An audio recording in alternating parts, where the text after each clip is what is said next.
70 বছর পর ইরানের স্বপ্ন পূরণ হয়েছে। অবশেষে তারা ইসরায়েলের জমি দখল করতে পেরেছে। ইসরায়েলের ওপরে একের পর এক হামলা চালাচ্ছে ইরান এবং হিজবুল্লাহ। ইসরায়েলের বেশ কয়েকটি জায়গা দখলও করেছে হিজবুল্লাহ। ইরান এবং হিজবুল্লাহ নিজেদের জায়গার উপরে নিয়ন্ত্রণ পেয়েছে। ইরান যখন ইসরায়েলের উপরে একের পর এক হামলা করছে, এদিকে হিজবুল্লাহ কিন্তু থেমে নেই। ইতিমধ্যে ইসরায়েলের বড় 3টি শহরকে লক্ষ্য করে একদিনের মধ্যে হিজবুল্লাহ 175টি রকেট ছুড়েছে। হিজবুল্লাহর এই 175টি মিসাইলে ইসরায়েলের 3টি শহরের অবস্থা খারাপ হয়ে গিয়েছে। হিজবুল্লাহ এতগুলো মিসাইল এবং রকেট নির্দিষ্ট টার্গেটে ফেলতে সক্ষম হয়েছে এবং টার্গেটে ধ্বংস চালিয়েছে এই কয়েকটি মিসাইল। ইসরায়েলের যে হিব্রু ভাষার সংবাদ মাধ্যম রয়েছে, তারা তাদের খবরে নিশ্চিত করেছে সোমবার হাইফা এবং কায়থা অঞ্চলে অন্তত 80টি আঘাত এনেছে হিজবুল্লাহ। এছাড়াও সাফেদ এবং আশেপাশের এলাকায় নতুন করে কিন্তু সাইরেন শোনা গিয়েছে সতর্কতামূলক। ইসরায়েলের গণমাধ্যম জানিয়েছে যে লেবানন থেকে সোমবার সকালে ইসরায়েলের যে গ্যালিলি অঞ্চল রয়েছে, সেখানেও কিন্তু আলাদাভাবে 50টি রকেট ছোড়া হয়েছে এবং এই সার্বিক বিষয়কে কেন্দ্র করে স্থানীয় সংবাদ মাধ্যম টাইমস অফ ইসরায়েল জানিয়েছে সোমবারের হামলায় হিজবুল্লাহ প্রায় 175টি রকেট ছুড়েছে।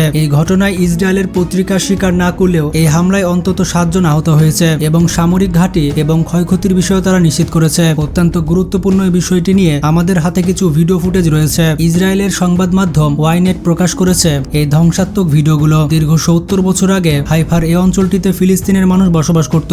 এমনকি জাতিসংঘের আন্তর্জাতিক নিয়ম অনুযায়ী ফিলিস্তিন এবং ইসরায়েলকে বিভক্ত করা হয়েছে এবং সেই নিয়ম অনুযায়ী এই জায়গাটি ফিলিস্তিনের মানুষের ছিল। তবে 70 বছর ধরে ইসরায়েলের নাগরিকরা এই গ্রামটি দখল করে রেখেছিল। আন্তর্জাতিকভাবে বহু জায়গায় ফিলিস্তিনের এই ইস্যুটিকে কেন্দ্র করে প্যালেস্তাইন কর্তৃপক্ষ এবং তাদের যে সকল মিত্র রয়েছে, তারা অনেক জায়গায় গিয়েছে এবং অভিযোগ জানিয়েছে। ইসরায়েল কখনোই কিন্তু এই জায়গা খালি করেনি, উল্টো বসতি আরো বৃদ্ধি করেছে। আর এখন দেখুন তাদের কি অবস্থা। হিজবুল্লাহর এই হামলার কারণে ইসরায়েলের যত ইহুদি এখানে বসবাস করত, সবাই এখান থেকে পালিয়েছে। এখানে কিন্তু তারা আর থাকতে চাচ্ছে না এবং এই জায়গাটিকে তারা নিরাপদ মনে করছেন না। টেকনিক্যাল ভাবে বলতে গেলে দীর্ঘ 70 বছর ধরে যেগুলো আমরা খালি করতে পারিনি, এখন সেগুলো খালি করে আবার পুনরুদ্ধার করতে পারছি এবং গাজা উপত্যকায় যুদ্ধ করা থেকে শুরু করে আজ পর্যন্ত যুদ্ধ চালিয়ে যাওয়া এই সকল ক্ষেত্রে কিন্তু ইসরায়েল এবং নেতানিয়াহু একক একটি প্ল্যানে ছিল। নেতানিয়াহুর প্ল্যান ছিল গাজাতে বেশি বেশি হামলা করা এবং গাজা থেকে মুসলমানদের তাড়িয়ে দেওয়া। মুসলমানদের বিতাড়িত করলে সেখানে জায়গা খালি হবে এবং সেখানে নতুন করে জায়গা দখল করা যাবে। আর এটাই কিন্তু ছিল নেতানিয়াহুর পরিকল্পনা এবং সেই জায়গায় তাদের যে লোক রয়েছে, মানে ইসরায়েলের লোক, তাদের কিন্তু বসতি সেখানে করা হবে। এমনই ছিল নেতানিয়াহুর পরিকল্পনা। এমন কথাও শোনা যাচ্ছিল গাজা উপত্যকায় সমুদ্রে যে কোস্ট লাইন রয়েছে, সেখানকার যে সকল অ্যাপার্টমেন্টগুলো রয়েছে এবং যে সকল সম্পদ রয়েছে, সেগুলো বিভিন্ন লিজের মাধ্যমে বা বিভিন্ন ডেভেলপারের মাধ্যমে ইসরায়েল তার নাগরিকদের দেবে। মানে ইসরায়েল সেখানে সিটি তৈরি করার পরিকল্পনা করেছিল, এমন খবরও কিন্তু শোনা যাচ্ছিল। কিন্তু এখন পরিস্থিতি সম্পূর্ণ ভিন্ন। গাজা উপত্যকার মানুষ প্রচুর কষ্ট সহ্য করেছে, হাজার হাজার মানুষ আহত হয়েছে এবং হাজার হাজার মানুষ নিহত হয়েছে। তারপরও কিন্তু তারা গাজার ভূখণ্ড ছেড়ে অন্য কোথাও যেতে চায়নি। তারা প্রাণ দিবে তাদের নিজের জায়গায়, আর তারা কোনোদিন তাদের জায়গা ছেড়েও যাবে না।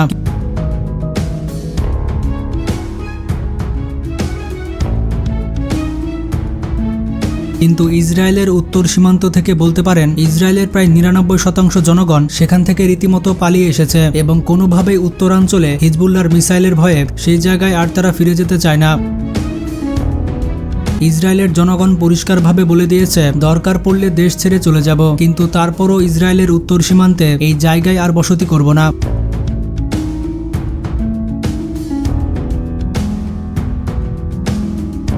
বলতে পারেন এটাই ইসরায়েলের একটি পরাজয়। এই যুদ্ধের সবথেকে বড় পরাজয় হচ্ছে এটা, কারণ তারা চেয়েছিল মুসলিমদের বিতাড়িত করতে, আর তারা এখন বিতাড়িত হয়ে গিয়েছে। নেতানিয়াহু অহংকারের সাথে তার 5ম প্রজন্ম যুদ্ধবিমানের সাথে তার সেনাবাহিনীর সামনে দাঁড়িয়ে বলতো যে মধ্যপ্রাচ্যের কোনো দেশ আমাদের মোকাবেলা করতে পারবে না। যদি কোনো দেশ ইসরায়েলে হামলা করতে চায় তাহলে তাদের আমরা মুহূর্তে ধ্বংস করে দিব। নেতানিয়াহু কিন্তু হুঙ্কার দিয়ে কথা বলতো। আজকে সেই নেতানিয়াহু হিজবুল্লাহর ড্রোন হামলার ভয়ে তার বাংকারে গিয়ে লুকিয়ে রয়েছে। খোদ ইসরায়েলের সংবাদ মাধ্যম নিশ্চিত করছে যে নেতানিয়াহু মাটির নিচে যে বাংকার রয়েছে সেখান থেকে বেরিয়ে আসতে চাচ্ছে না, কারণ দুইবার নেতানিয়াহুর উপরে হামলা হয়েছে। আরেকটুর জন্য সে প্রাণে বেঁচে গিয়েছে। সে বিশ্বাস করে তৃতীয়বার যদি তার উপরে হামলা হয় তাহলে সে আর আস্ত থাকবে না। এইবার তার বাঁচার সম্ভাবনা খুবই কম, যার জন্য নেতানিয়াহু বাংকার থেকে বের হয়ে আসছে না। রাষ্ট্রীয় যত ধরনের কার্যকলাপ রয়েছে সকল কিছু নেতানিয়াহু তার যে বাংকার রয়েছে সেখান থেকে পরিচালনা করছে। গর্ত থেকে কোনোভাবে বের হচ্ছে না নেতানিয়াহু। এবার বুঝুন কতটা ভয় পেয়েছেন তিনি।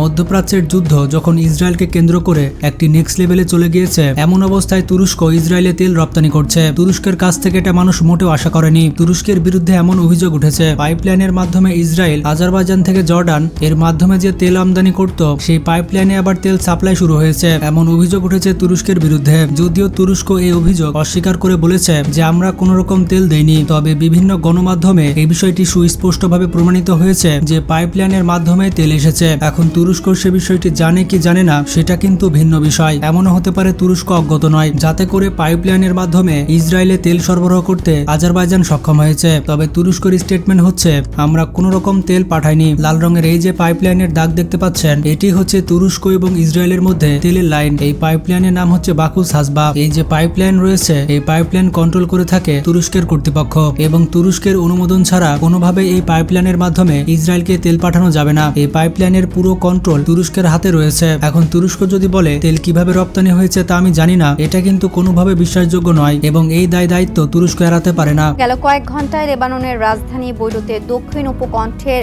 দাহিয়ে এবং হারেত ক্রেক এলাকায় বিমান হামলা চালায় ইসরায়েল। এখানে আরেকটি গুরুত্বপূর্ণ খবর হচ্ছে, হিজবুল্লাহ শুধুমাত্র ইসরায়েলের এই 3টি শহরে হামলা করেনি। হিজবুল্লাহ ইসরায়েলের বিমান ঘাঁটিতে হামলা করেছে। এই বিমান ঘাঁটিতে হামলা করে ইসরায়েলের অনেক পঞ্চম প্রজন্মের যুদ্ধ বিমান হিজবুল্লাহ পুরোপুরি ধ্বংস করে দিয়েছে। চলুন এই বিষয়ে আপনাদের কিছু তথ্য দিই। আমেরিকার বিখ্যাত গণমাধ্যম দ্য নিউ ইয়র্ক টাইমকে বলা হয়েছে, হিজবুল্লাহ এবার সবথেকে শক্তিশালী হামলা করেছে ইসরায়েলে, আর এই হামলায় পুরোপুরি কাবু হয়ে গিয়েছে ইসরায়েল। আর ইসরায়েলের পঞ্চম প্রজন্মের এই বিমান ঘাঁটিতে হামলার বিষয়টি গুরুত্ব সহকারে দেখছে আমেরিকা। মার্কিন যুক্তরাষ্ট্রের গণমাধ্যম আরো জানিয়েছে, হিজবুল্লাহ কিভাবে এতটা আকাশ প্রতিরক্ষা ব্যবস্থা ফাঁকি দিয়ে সফলভাবে বিমান ঘাঁটিতে হামলা চালিয়েছে। এই বিষয়টি আমেরিকার মাথায় ঢুকছে না, কারণ ইসরায়েলের যতগুলো স্থান রয়েছে তার মধ্যে সব থেকে গুরুত্বপূর্ণ স্থান হলো ইসরায়েলের এই নেভাতিম এয়ারবেজ। আর এই এয়ারবেজের আশেপাশে মোতায়েন করা হয়েছে তাদের নিজস্বভাবে তৈরি আয়রন ডোমের প্রোটেক্টেড সিস্টেম। শুধু যে আয়রন ডোম সিস্টেম মোতায়েন করা হয়েছে তা কিন্তু নয়, ইসরায়েলের এই বিমান ঘাঁটিতে আমেরিকার তৈরি 3য় প্রজন্মের ক্ষেপণাস্ত্র ছিল। কিন্তু এতগুলো লেয়ার পার করে কিভাবে হিজবুল্লাহ ড্রোনগুলো এবং রকেটগুলো এখানে হামলা করলো, সেটাই আমেরিকা আর ইসরায়েলের মাথায় ঢুকছে না। ইসরায়েলের গোয়েন্দা বাহিনী এর কোনো ব্যাখ্যা দিতে পারেনি। আসলে হিজবুল্লাহ যে এতটা শক্তিশালী হয়ে গিয়েছে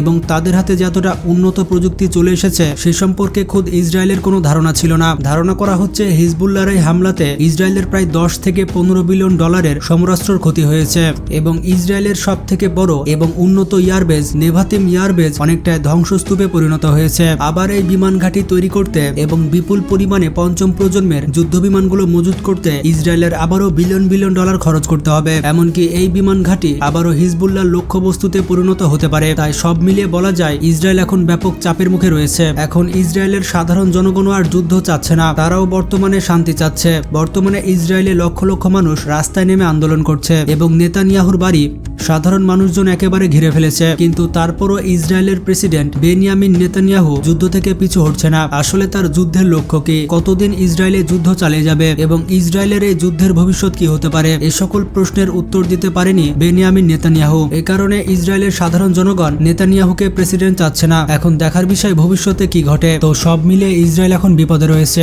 আপনাদের উদ্দেশ্যে বলে দিতে চাই, আপনাদেরকে সঠিক নিউজ প্রচার করার জন্য আমাদেরকে অনেক পরিশ্রম করতে হয়। তো সেই হিসেবে আপনারা ভিডিওটিতে একটি লাইক দিতে পারেন এবং এইরকমই মজাদার ইন্টারেস্টিং ভিডিও পেতে আমাদের চ্যানেলটি সাবস্ক্রাইব করতে পারেন। ভিডিওটি বেশি বেশি শেয়ার করে বন্ধুদের জানিয়ে দিন। ভালো থাকবেন, আল্লাহ হাফেজ।